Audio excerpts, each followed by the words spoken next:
You're listening to Love Your Shelf. This week, artist and art professor Candace Hicks, my sister, joins me to talk about the books that she's reading and the media that we're consuming. Enjoy!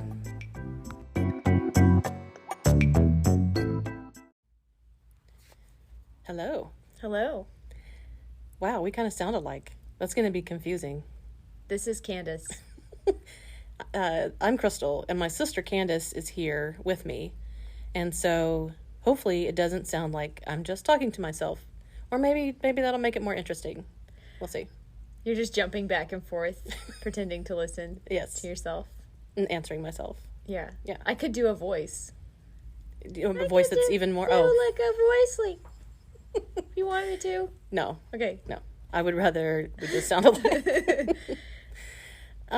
So I have had kind of a busy week reading and watching stuff, and it's been a good week because I have enjoyed all of the things that I have read, which is not always the case, obviously. But so it's been a good week. So I'm going to jump right in and tell you about what I've read, and we'll see what you think. So the first thing that I read is called The Anthropocene Reviewed. It's by John Green, who was a novelist. He wrote The Fault in Our Stars, which many people have heard of. There's a movie made of it. But he apparently, according to this book, stopped writing fiction, and he now has a podcast by the same name of the book, has had it for a while, which I hadn't listened to in advance of this. But it's about the Anthropocene, which is the era of time that we are currently in, that's dominated by humans. You know, I became acquainted with this term through, I think, Diane Ackerman's book about the Anthropocene. I don't remember the exact title. It has Anthropocene in the title as well. You're right. I forgot about that. I mean, maybe I heard of the term before that, but my first real exploration, Diane Ackerman, Natural History of the Senses. Yes. Yeah. Which, read everything that Diane Ackerman has written because she's amazing. So he has this podcast with his brother, Hank Green, and each of the chapters of this book is based on a topic. I think all of them or most of them have been covered on his podcast. And each podcast covers two basic topics. And it's called Reviewed because he in the introduction, he explains like his purpose for all of this is that everybody, we're in this system now where everything gets reviewed. Everything that you do, see, read, watch, even this podcast, we're reviewing stuff. 5 stars. Yeah, exactly. Which this podcast does have 5 stars, actually. Oh, nice. Just to throw that in there. But, so don't go out there and try to correct that review. Let's let it rate, ride. Subscribe. Yeah, exactly. Yeah. And so, so that 5-star rating thing is actually, pretty ludicrous. So what he does is he takes it and applies it to things like, one thing that he talks about is the cave painting at Lascaux, right? And so he gives that a rating. Or he gives, some random thought or something that he had. He gives things a rating. And it's funny, usually. Okay. But it also is, he kind of does like a shallow dive in these topics, and kind of gives his perspective on things, and then at the end says, 3 stars or whatever. And so it was good. It's funny. Some things actually are more touching or more, heart-wrenching. It just depends on the topic. But so speaking of the Lascaux cave painting, he mentions, and what he does throughout the book is he mentions all of these other works of art, places, architecture, all of this other stuff. So he's kind of pulling from, all the different aspects of the world to talk about the, one particular thing. So he mentions in that chapter on the cave painting the documentary by Werner Herzog, Cave of Forgotten Dreams, which is a great documentary. It made me, like, one of the things I liked about this book is that it kept feeding me movies and other books and other topics that I wanted to sort of branch out and either remember or examine more, or, you know, new stuff that I hadn't seen before. So I recommend it. If you want to get a taste of it, you can check out the podcast. Like I said, he covers 2 topics on each podcast. Or the book is like a lot of books that I've liked recently, like some of the ones that I mentioned last week, that they're kind of broken up into easily digestible sections. So you can pick it up, read a chapter or 2, and you've got all that you need from there, and you can pick it up later or move on if you're not interested in those topics. So, 5 stars. Sweet. Yeah. The next couple that I read are graphic novels, which I go through phases on graphic novels. Sometimes I'm really into them, and they are adult graphic novels. They're not meant for kids or teenagers. And the first one was The Secret to Superhuman Strength. Oh, I want to clarify adult graphic novels. Like, you just mean... I mean, like, in the librarian sense of adult. Like, oh, okay. Yeah. Okay. You don't mean mature content per se. Not per se. Okay. But it's about, like, both of these are, like, Gen Xers that are writing them. Yeah. Or maybe even a little older than Well, Gen Xers. I know Alison Bechtel. Yes. Because of the Bechtel test. I Yes. think I'm correct in saying that Yes. this is a cultural touchstone of analyzing films. Yes. Uh-huh. Yes. So the author of The Secret to Superhuman Strength is Alison Bechtel. And she also wrote Fun Home, a graphic novel that was later made into a Tony Award-winning musical, oddly enough. I didn't know that. Yeah. And the Bechdel test is named for her. And the test, correct me if I make it... Well, there's actually different versions of it, but the general idea is that the Bechdel test is that you're sort of judging a film based on whether or not it has a moment where 2 female characters are talking to each other and they're not talking about a man. Yeah. Yes, you can pass the Bechdel test if your female characters manage to have a conversation where no man is mentioned. Mm-hmm. And it never happens. Try that, yeah. Yeah, it never happens. Pay attention to that movie. the next time that you're watching something. You'll be amazed. Although more recent films are definitely aware of that, I think. Yes. There's been a shift for sure.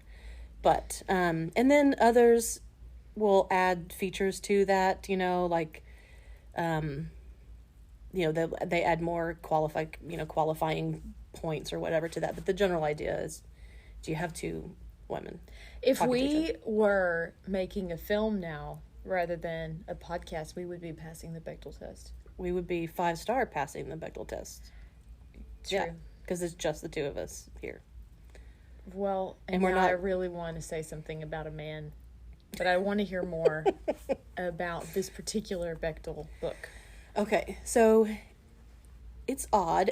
She's sort of narrating it as she's writing it, and so she's talking about her writing process, but it's also a memoir of her life. So she goes back to her childhood when her father committed suicide and her mother was majorly depressed, and so she had a lot of issues growing up, and then she sort of frames the whole thing. This superhuman strength test is from the time she was a young child, kind of influenced by Jack LaLanne, the early bodybuilder guy. She wanted to be strong, and she was super active and got in different periods of her life really obsessed with different kinds of exercising. And so she starts running, and then she gets into biking, and she gets into karate. Later, she gets into yoga. And so, but throughout all of it, it's kind of in different eras of her life. And the book is split up into her childhood, teens, 20s, and then beyond. And each of those is sort of like the touchstone is the exercise or the physical things that she does with her body. But so it brings up not only, you know, like her psychological issues, but they're all tied into that. And she talks about how the exercise always was kind of a way to try to manage it. Mm-hmm. And so, oddly enough, like, I don't think I've ever read a graphic novel about exercising. Yeah. It's so... Seems very niche. Yes, but it's not, because it is about all those other things, and it's about her relationships, and she's a lesbian. She, you know, talks about her going through her young adulthood and coming out to her family, and anyway, so there's a lot of her biography, just, you know, basic details, but it really is covered. I don't know. It was really good. I enjoyed it, and I didn't think that I was going to. Well, what about the visual art side of it? How do you, with a graphic novel, I'm always sort of interested in seeing how the visual representations incorporate with the story. Mm-hmm. What is your take on the imagery? I guess the main thing that I noticed was that the characters themselves, like their facial expressions and their physical forms, oddly enough, are pretty simple. Mm-hmm. There's not a lot of detail, but there is a lot of movement, which makes a lot of sense, because even though you've got, you know, blocks, of course, in a graphic novel, she changes them up, moves across the page in different ways, uses, you know, small versus larger areas of the design. Mm-hmm. And I think that was probably the most significant thing that I noticed, is that nobody looks that much different from each other. You know, there's not just a whole lot going on their faces and in the way that they're styled, essentially. But I really do highly recommend it. She's super smart, and I always like to read something that was written by somebody super smart. Mm-hmm. The next graphic novel that I read was called Kent State, 4 Dead in Ohio, by Derf Backderf, which is an unfortunate name if I've ever heard one. But apparently that's what he likes to go by. His real name is John. So he goes by Derf. And he's a cartoonist. And he's most famous for My Friend Dahmer, which was later made into a movie. And I'd heard of it. I had not read it. But he was actually friends as a 12-year-old through teenager with Jeffrey Dahmer. And so the book is about that. It's about their relationship as children and teenagers, before he went on to become Jeffrey Dahmer. So he, you know, sort of that, and then another comic that he wrote called The City, which was widely published in publications all over the place, were the things that he's most famous for.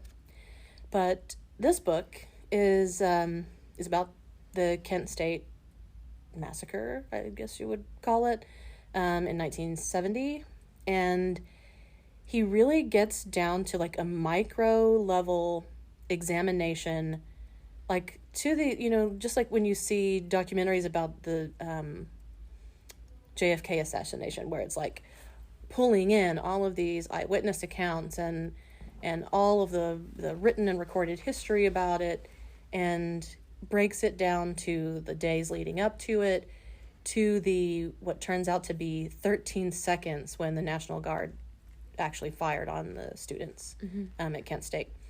And again, I did not know what to think about it. I was intrigued, you know, I wanted to take a look at it, but it was very visceral. It was very touching. He even like breaks down the injuries inflicted on each individual person that was hit, you know. And prior to that had kind of given all their backstories, like this young woman who was 19 who was killed, and what she had been studying and what her hopes and dreams were, and it was very touching, very moving, and gut-wrenching, but in a graphic novel form. So again, it was surprising, but I would recommend it for anybody who wants to know the actual history, because it even has like footnotes and an index and links to every source that he, it's very unusual for a graphic novel to have that level of historical accuracy, or at least the attempt to make that level of detail. Yeah.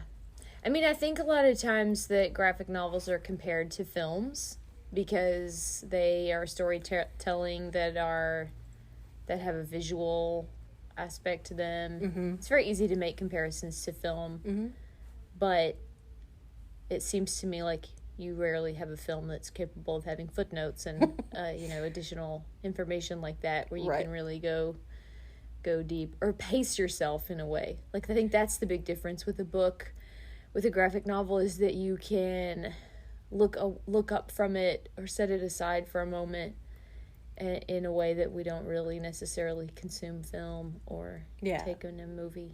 Yeah, like the movie is like drinking from a fire hose or whatever, as opposed to so I would recommend it, and I'm gonna be checking out My Friend Dahmer. Not that I'm not one of those who's like fascinated by serial killers, but I am curious now after seeing this, like, what does he unearth or what does he reveal in his personal experience with this monster person. Yeah. Yikes. Yeah. And then the last book that I'll mention is one that I know you have read as well, because I stopped in the middle of it and you came over to visit. Let me read it. Let you read it, and then took it back and finished it myself. Yeah. Because I knew as soon as I started it, I said, first of all, I want lots of people to read it, but I knew you would really appreciate it. It's called Having and Being Had. It's by Eula Bliss. And I'd like to know how you would describe it.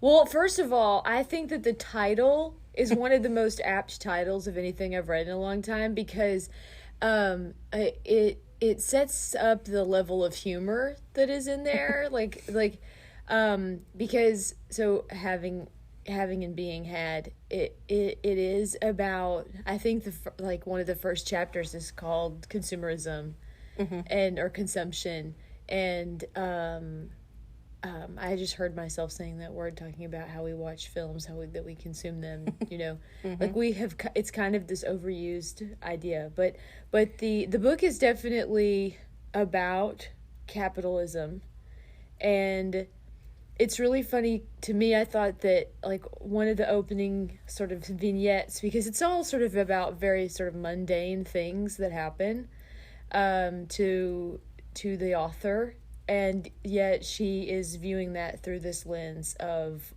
late capitalism. And it's funny because this early scene where she and her husband are attempting to furnish their new home, and yet, even though they have money to spend, they cannot find any real furniture to purchase. And like heirloom type furniture that would last longer than a month. Heirloom even is sort of like a big ask, but like anything that's not just cardboard knocked together. Yeah. And I have friends that are going through the same thing right now. They would really like to replace their sort of, dormitory TV stand or hutch or something, and they just simply cannot find a piece of furniture, or they know that they could order something online or something, but knowing that it's going to, like, how would you even order? You're going to have it delivered, like, sight unseen, a piece of furniture. I've had that before. And if you're putting it together, you already know that it's not designed to hold together, to last forever. Yeah, because you did it, like, that's exactly not you. I'm not making a criticism of your ability to put together IKEA, but no, it's true. Yeah, they always wobble once they're put together. Right.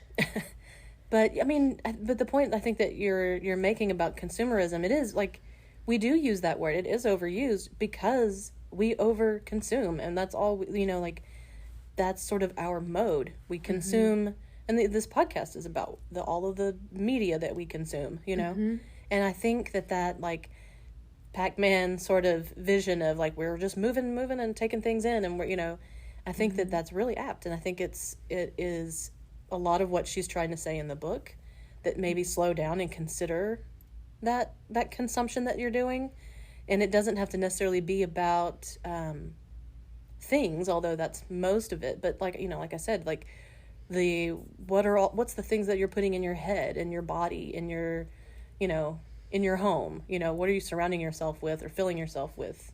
Yeah. And except that this book doesn't seem to necessarily offer solutions so much, or in some ways I think it's the author's attempt to consider if there is any alternative or any other way outside of this, and that I think that if there's any sort of conclusion, it's that no, this is inescapable. Our whole it's hard to disrupt capitalism within capitalism, like exactly. Yeah. How do you escape that? And she one of the unique things that I liked about the book is that she is describing that she just goes to the people that she knows or meets who are other people who are maybe hopefully wrestling with the same questions, and asks them, is this capitalism or whatever? What do you think it is? And so it's got that sense of humor where it is kind of poking fun at her own navel gazing, but still doing it because it needs to be done, and then at the end not giving a solution, which I think too many nonfiction books, because that's I go through, at least looking through a lot of nonfiction because that's what I order for the library, and they're all about, they give you an answer. They want you to buy their book, so they tell you that by the end of it, you're going to have something solved or resolved or whatever. And almost never do they succeed at that. Well, this book also, like you mentioned with the John Green book, this book also kind of widened my upcoming reading list, I think. I'm excited to read Claudia Rankine's book. I have read The Mushroom at the End of the World, which was mentioned in this. She's reading The Mushroom at the End of the World. I can't remember if the book How to Do Nothing came up, or if Jenny Odell just writes a blurb on the back cover for the, Yeah. I don't know if it's actually, but that's another book along the same kind of lines. Yeah, and also too because IKEA is so unavoidable. I think there's a, but yeah. So I got excited about reading. There was one other one that I was excited to read, A Woman of Property. And it's interesting because when she refers to her friends that are also writers in the book, she just refers to them by their first name. I know, it had me doing lots of Googling to see if I could tell who it was. Yeah, exactly. So yeah, I'm with you. I always like it if I read something that kind of points me into some other directions of future things to read. Not that it's a requirement or anything, but no, it's but nice it's a bonus. Yeah. Now we'll say everything together. Yeah. No, we failed. Yeah. We can't try that. Okay. But last week or the week before, I was talking about a book called Fixation, and actually several things I've read recently which are about using less or reusing, and that's what that book was about. It was about this woman who started this repair shop type thing. So because of all of the throwaway stuff, and you would things are cheap enough, like if your blender breaks, you just go get another blender. Because first of all, you can't fix whatever it is because it's not made to last, typically, or you don't know how to fix it. And so she kind of addressed that, and then wrote a book about it. And anyway, that theme pops up a lot in my recent reading. I don't know if I'm just gravitating toward that, or part of it is there's just more of that on the market right now. people are really grappling with it. So what else have you been reading lately? So the thing that I've been thinking about the most since I read it is Behave, by the neurobiologist and person who studies monkeys. What's the word for that? I don't know. What's happening to me? That would be a primatologist? Primatologist, thank you. Robert Sapolsky. He also wrote a book called, this was many years ago, Zebras Do Not Get Ulcers. It's about stress in the animal world. So he kind of has a theme here where he writes a lot about parallels or ways of understanding human behavior by making comparisons to animal behavior. I guess it's a good way to put it. Like a lot of big fat books of nonfiction, there are a lot of studies referred to that many literate people are already familiar with.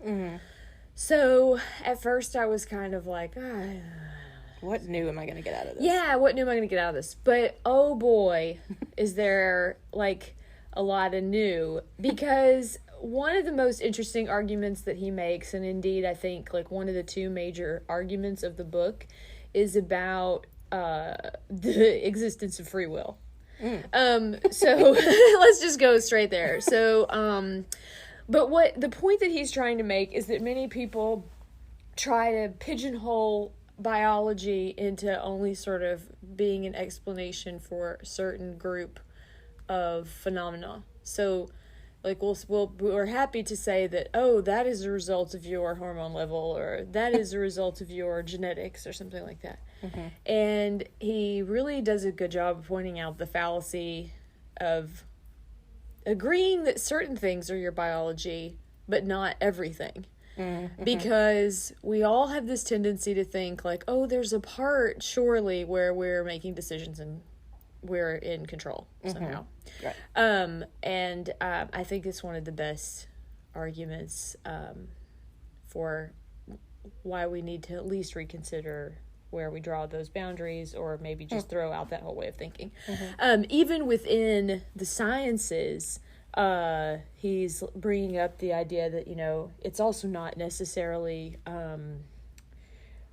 helpful to decide, well, this is the realm of sociology, this is a realm for anthropology, this is a realm for geneticists. Like, that we won't come to any kind of fuller understanding if we sort of pigeonhole certain aspects of behavior into their individual disciplines. Because especially as someone who's studying the brain, you know, a lot of that like gets down to like the level of physics, right? You know, it's like beyond the world of biology and down to, you know, like, I don't know, atoms, right? Atoms and stuff. Like, I didn't write the book, you know. I read the whole thing. But the second really kind of astonishingly big, bold argument to include in this book is the ways that he thinks that we should reform, or more accurately, completely overhaul the criminal justice system. Yeah. I was not expecting it to take that turn, but I can totally see why that would be. Yeah, and it's I think too that I don't know. I think people would enjoy some of the tone that he takes. It's a little bit impatient. It's kind of like, come on already, fix it, you clowns. Exactly. Yeah. There's a kind of like cranky professor vibe that he gives off somehow right there on the page, you know? That's a special talent. Yeah. How can you be dismissive of other people, sort of like, it's kind of great. It's kind of great. I need to study that. Yeah. How can I really just get those digs in, you know? The squint. Yes. Yes. But and both of those really big arguments are perhaps not even sort of like they're kind of tossed in, you know. It's not the overall the bulk of the book, but there is one study that I've been thinking about a lot because I'm fixated on the phrasing of it. There's a part where, and you can edit this out. I'm getting excited about the fact that you might edit this out. Because no, we're going down the rabbit hole. There's a part where he's citing a study where the scientists showed monkeys how to open a puzzle box, and did the same with human children.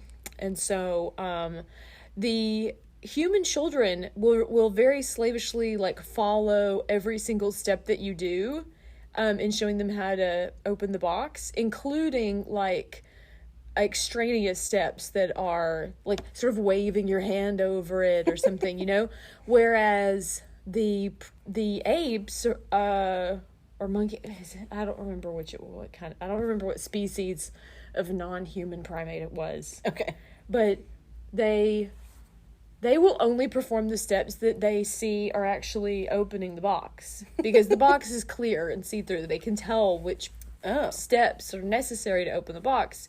But the human children over copy the example set, and the way that, is it because the children are watching an adult do it, or is it something else? Well, there's a tendency to say that to say that humans are like the best adapted or more evolved or something like that, which is a fallacy and absurd. But this might be a way in which humans are maladaptive, is that they over copy, even when it's to their detriment. They're expending energy that's not necessary. But the word that I got stuck on was the idea that only humans are superstitious. Like the sense that, knock on wood. Yeah, wave your hand at 3 times in a circle and you know, throw the salt over your shoulder. Yeah. I admit I'm not a superstitious person, but there are those things that just sneak into your life. Like, I'll jokingly knock on wood a lot but I also say stuff that would get you struck by lightning. Exactly, a lot of it. So I'm just trying to cover my bases, really. Right. But, you know, people do a lot of that stuff, just convention-wise, you know, that I guess it's just, I don't know that they're, of course I haven't spent a lot of time thinking about this, but I don't know that they're, you know, really thinking, if I do this, it's protecting me in some way. Or, well, I mean you're a little bit of magical thinking. I do think that kind of thing does become disordered for some people, you know. As another example, a lot of people I know will remark on the time, if it's like 11:11 or 12:34, things like that. Or like they wake up in the middle of the night and it's 3:33, and who cares, right? I know. It's so weird. But there's a lot of that stuff. So, and probably monkeys aren't doing that. No. They also don't have wristwatches either, but so they're not checking the time. But right. Anyway, not to digress, but okay, this might be the part where if you were cutting it out, you'd stop here. No, we're going with it. Okay. Yeah, we like to let our listeners in on our goofiness and foibles. Oh, I see. Yeah, they love it, right?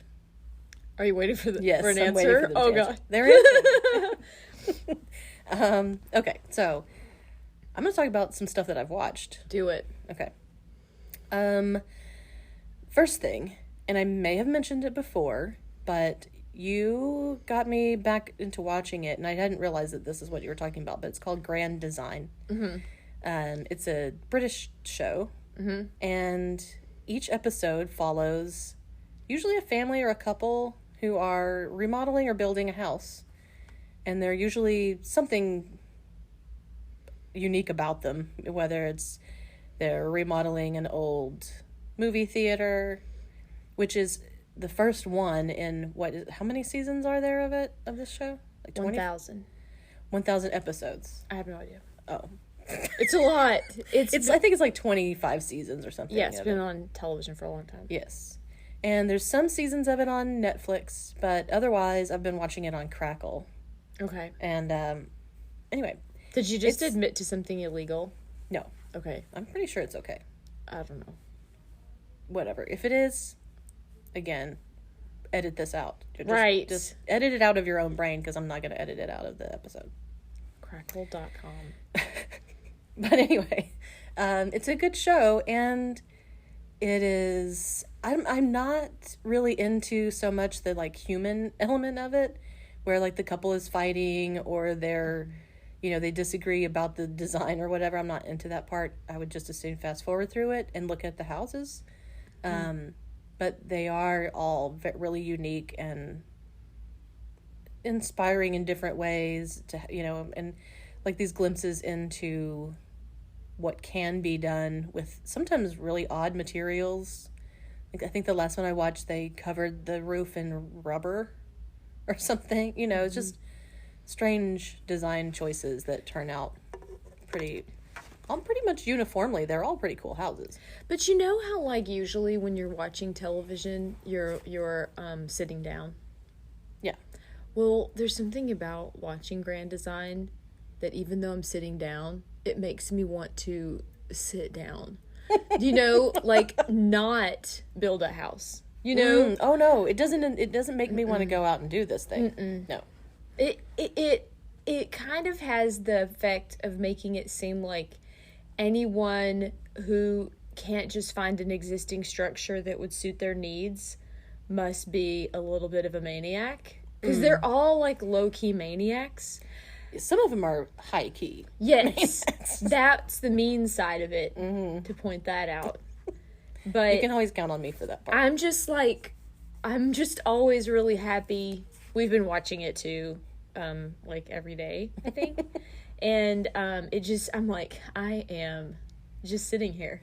And I'm not so trying to build a house. Yeah, I'm not even trying to clean my house or look around it, let alone, like, obsess over the height of the ceilings or, like, I also thought it was really nice to, like, combine it with reading the book about capitalism and thinking about conspicuous consumption. It's like,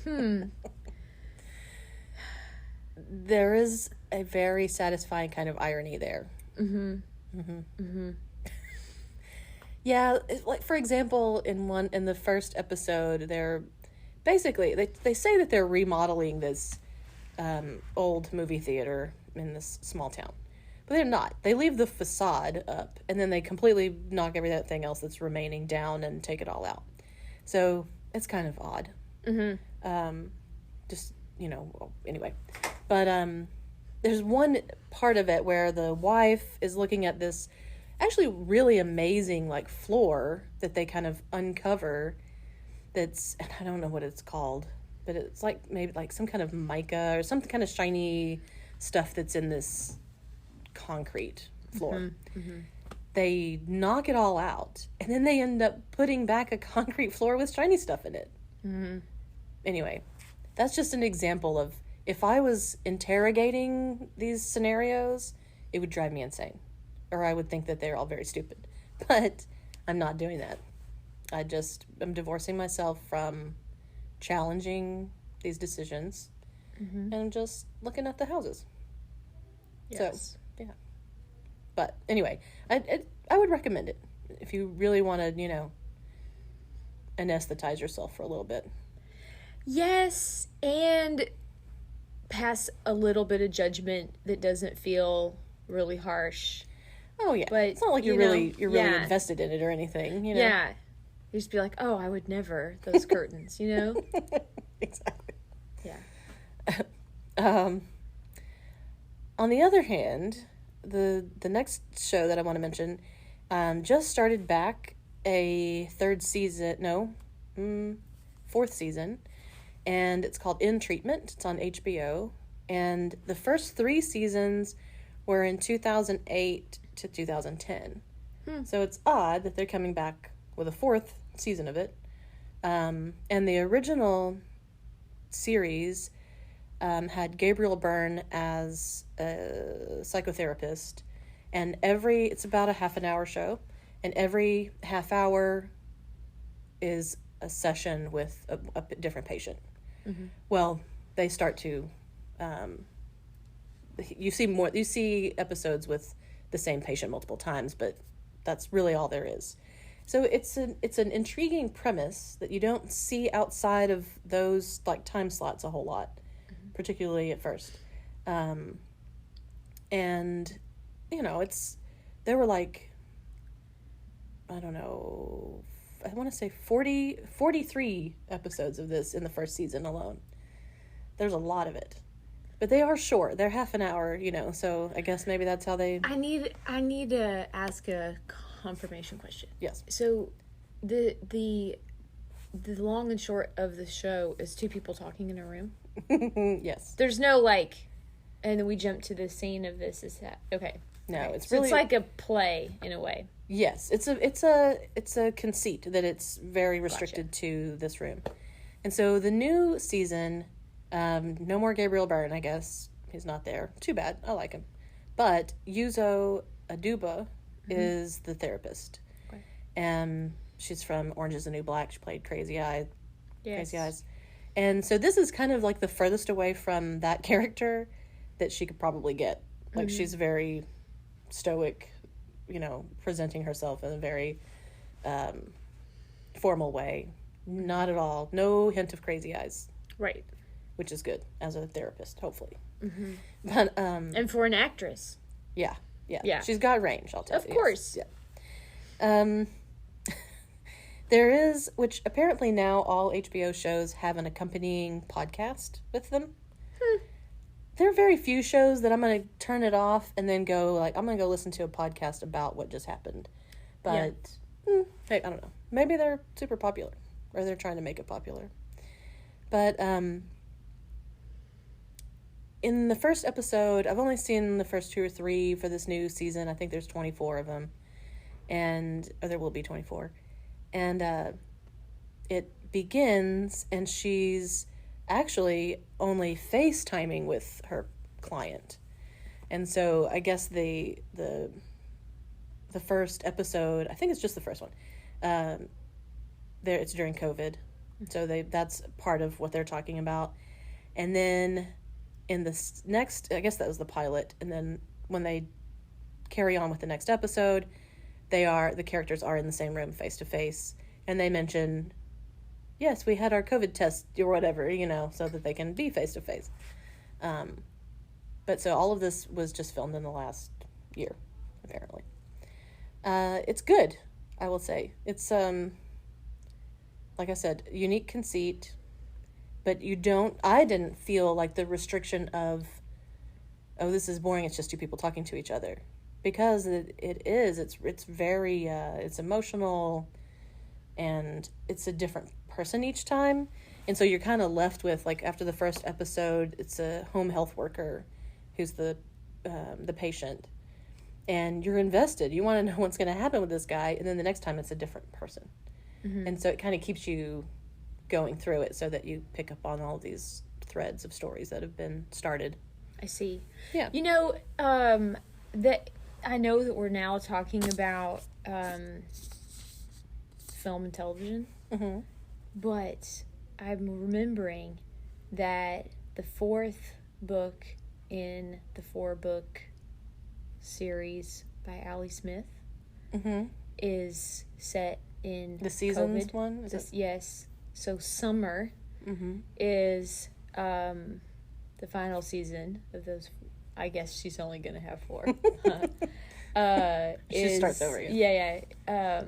Is set against the backdrop of Brexit and COVID. And I had a lot of feelings about that, reading it, because mainly it wasn't the first book I read that week that was set in COVID. And I started, panic is not the right word for it, but anticipating, oh wow, there's a potential that so many things are going to be said in COVID now, in the sense that they're timely. I am making a book called Shameless plug. Well, No. because I've been telling you that I was trying to come up with a title for this book, and I think that this is hokey. We can cut this too. No. It's I think I'm calling it The Case of the Isolated Seamstress. And because I was trying, I want it to be a pun. Mm-hmm. And seamstress, seamstress. Uh-huh. She Very seems clever. stressed, Yeah. and she is stressed, And she's a seamstress. and the whole book is embroidered, so Yeah. she's. I don't know. I'm all about it. I would pick that up. I want to know what she's stressed about. Well, cool. Yeah. But yeah, no, I agree with you. What I was glad about this in treatment episode is that that's how they dealt with COVID. Hey, we got our COVID test so we can be in the same room. And then that was it. There wasn't, they were like, we're going to address it, but it's not going to be, at least so far, it's not about that. So, fingers crossed. Because, yeah, things are getting better on that front, but we don't want everything to be about that. Or I don't want everything to be about that. Maybe. But it is funny how everything is going to have this strange delay. It's like the idea that it's like timely, but it's not, because it's a year later almost in some of these cases, or months later, and things are changing. Not to say that everything is now over or anything at all to say that, but I feel like maybe we have lived through a lot of rapid change, and so month to month things seem very different. Precisely. Right. Yeah. Like, it was kind of, it felt kind of silly that they were making a thing about, oh, we can be in the same room because, we both got just tested, and, Yeah. because we're a little bit past that point now. Right. Mostly. Knock on wood. Yes, we'll be dating things like by the month. Yeah. Sometimes by the week. Yes. Yes. But anyway, I would say check it out. It's written by Zach Whedon, the brother of Joss Whedon, who, everybody knows Firefly, Serenity, and a million things. And Zach also co-created Dr. Horrible's sing-along blog, which I highly recommend. It's hilarious. Cult favorite, yeah. And I didn't even realize how short it is. It's only like less than an hour total, but it was released as these little clips, basically, like little 5 or 10 minute episodes. But you can see it all together. It's great. Yeah. The next show is I'm not, and I think you probably feel the same way about it, is I'm not 100% a fan, but there's things about it I enjoy, and that is Master of None, by Aziz Ansari. And there were 2 seasons of it several years ago, and of course he got canceled for a little while. He suffered, I don't know. He was a victim of the Me Too. I don't want to say victim. He was affected by that, and we don't have to get into the details of that. Yeah. Yeah, I think that in his case it was one of those where I don't think I ever really understood exactly what happened. Mm-hmm. Yeah. So we'll leave it at that. And it's very unfortunate for him and, anybody that's affiliated with it, because like the first season of the show especially is really heavily influenced by Woody Allen. So I think that kind of left a bad taste once this stuff came out about Aziz. Anyway, and then the second season takes a different shift, and it's set in Italy, and he, sort of gives these really heavy nods to Italian directors, and so you can tell that he's what his influences are, and and he's masterful at that. To a certain extent. Ironically, Exactly. He's master of something. Mm-hmm. But then this third season, which just started, has a character that came from those first two seasons, Lena Waithe's character, and it focuses on her and her relationship. And again, this third season is kind of back in the Woody Allen vibe, where it's very talky and slow and a lot of the things that you recognize as being Woody Allen type things. So there was a little bit of reserve about that, but I will continue to watch it. One of the things I like as a film nerd is to watch things made by other film nerds, because there's all these hidden references, or not hidden, but references or allusions and things that like the casual viewer might not notice, and I'll say, oh, that's just like The Bicycle Thief, or Right. Things like that. So it is nerdy. It is for you. Yes. In a way. I really liked his book about dating. It was that was super popular a few years ago. It's funny because someone made the most mortifying comment to me when they saw that book in my house, because they were like, why are you trying to figure out how to date? Because I'm married. Yes. And so I was like, I don't think it's an instruction manual for how to date. Is that what people think it is? I had read it at that point, and I was just sort of fascinated by it, mainly because I had not participated in the last 10 years of dating culture. You know what I mean? So I was sort of like, whoa, this is really wild. How people are meeting, Yeah. It's like, anthropology. It was really interesting. And because he's a millennial age guy. And so if you're afraid to read the book because you're afraid that people are going to think that you're trying to learn about how to date 20-somethings, it's not about that. Yeah. It's about how mostly millennials are meeting. Mm-hmm. I don't even know what it's called. I don't remember what it's called. I can't think of what it's called off the top of my head. Something, but the only book Aziz Ansari wrote. Aziz Ansari's book. Yeah. It's the only one for sure. Yeah. Well, we're just chatting it up here. We're gonna move along a little bit. I only have a couple other things I want to mention. Okay. The first is something I haven't watched but I really want to. It's called Her Name is Chef. Mm-hmm. And it's a documentary about 6 female chefs, and including Elizabeth Faulkner and Fatima Ali, who recently passed away. And I tried to watch it, or I went to watch it, but you have to rent it, and I wasn't in the mood to do that at that point. I was like, I'll save it for a weekend. But it's out there, and I want to see it. And then the last thing that I'll mention is just I don't know, every once in a while I like to pass along weirdo things that I come across. And so there's this TikTok account called Ham City NR2.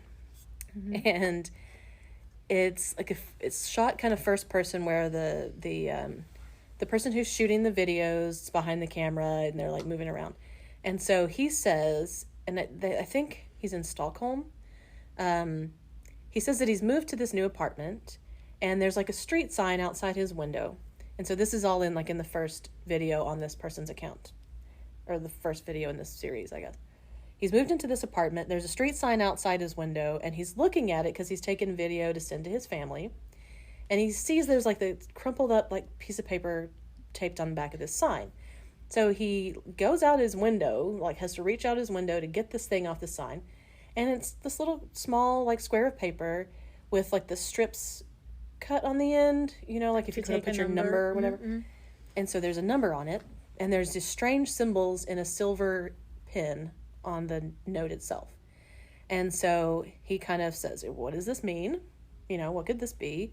And so he starts putting he starts trying to search the number. It's not a phone number. It turns out it's coordinates. And so, yeah, exactly. So he looks up the coordinates and he goes to the place. And so again, this is the next video. and he's walking through this like wooded area, and there's a house, and he doesn't really see anything of note except that he looks near this house and he sees a VHS tape. So he goes and he takes it, and it's also got silver writing on it. Yeah. So he takes it back to his apartment. He has to find a VCR to play the thing because he doesn't have one. You can't play a tape that you found in a secret location. Right. You're not supposed to do that. That's how you get the ring thing happen to you. Yeah. And the Blair Witch comes after you. Yeah. And so now all of the bad things happen. We all know this. So this guy clearly is a dummy. Or has not been exposed to modern culture in any way. But he seems like he's pretty savvy, so, you know. Anyway, so there's like, I think 14 or 15 videos now. And as I was looking it up so that I could talk about it now, because when I first saw it, he only had the first video out. And I was like, weird. And I hadn't really followed it except through like the second or third videos because I was, you know, I don't know. We'll see how it goes. But Newsweek now has a story on it. It's like taken off. He's got all these people that are like feeding him, like helping him and figure out these clues. Is it you? I would never admit to that. Okay. But I'm also pretty sure I'm not in Stockholm. People but you listening may don't have know Confederates there. Yes. It kind of sounds like something you would do. That's why I'm mentioning it, because it makes me very mad that I didn't already do this, or, you know, it is definitely something that is interesting to me. There's been some things sort of similar to this that I thought were pretty clever. This one does, I mean, he's staying in it. Like, he is not admitting that he's set this up for himself or whatever, you know. He's making it out like he's just finding this stuff. And it's pretty technical. Like, when you get to the tape, when it shows it, of course, it's not just like, you know, a straight up scene of something. It's like sounds and whatever. And so somebody else is having to like resolve it into a picture, and then the sounds, I don't know, they equate to something else. And then somebody else says, hey, this is a picture of what, you know, I decoded this for you, and here's the picture. And the guy says, that's the floor plan of my apartment. Gross. Yes. So just like, I love the storytelling of it. It's like QAnon. No, I'm just kidding. but it is sort of like, after I got back from Meow Wolf, I remember telling you about how, apparently we didn't even do Meow Wolf because there's like all of these puzzles within it. There's a thing you're supposed to try to solve. Yes, like you can go really deep in it, and you can like get it to perform for you in certain ways, whatever. And yet, I feel like this is very part of it's a part of the culture now. Like, there's a lot of little hints at this kind of thing. And we do escape rooms here every month, and it's like leaving this trail of clues, and that's part of why I'm fascinated. You know that movie, The Game? Yes. Yes. So you can hire a company to the game you. You know, like they'll like send mysterious things to you and call payphones as you walk past them and stuff. Yeah. So like everybody like wants that in their lives, I think. I also do want adventure. Yeah. Well, there's like the mysterious package company where you can have them send you things and you have to try to figure out what it is and solve a clue, or the hunt a killer thing. There's tons of those. But this thing of like taking these clues out into the world is something that you and I have been talking about for years. Like, we would love to do something like that. Oh, and right. That we want to do that to the citizens of Nacogdoches. Yes. Well, we're already doing it. Just keep looking. Just kidding. Exactly. I mean, nobody's accomplished it yet. Yeah, exactly. They have, as far as we know, they haven't. They're keeping it pretty quiet if they've uncovered our secret hidden puzzles all around town. But anyway, I think it's fascinating, and I had to give the guy props. Obviously, I think that he's doing this to himself for clout and for, you know, but it's successful, and it's good. Like, I mean, it's successful in getting him lots of people following him. I don't know that a lot of those kinds of stories or those kinds of things where you're like pretending or whatever, when you're faking, people are going to out him and then cancel him for doing it. You know, they want it to be real. I don't need it to be real. I'll appreciate it as it's art form in itself. But there's going to be, you know, I can already foretell that there will be a backlash against it.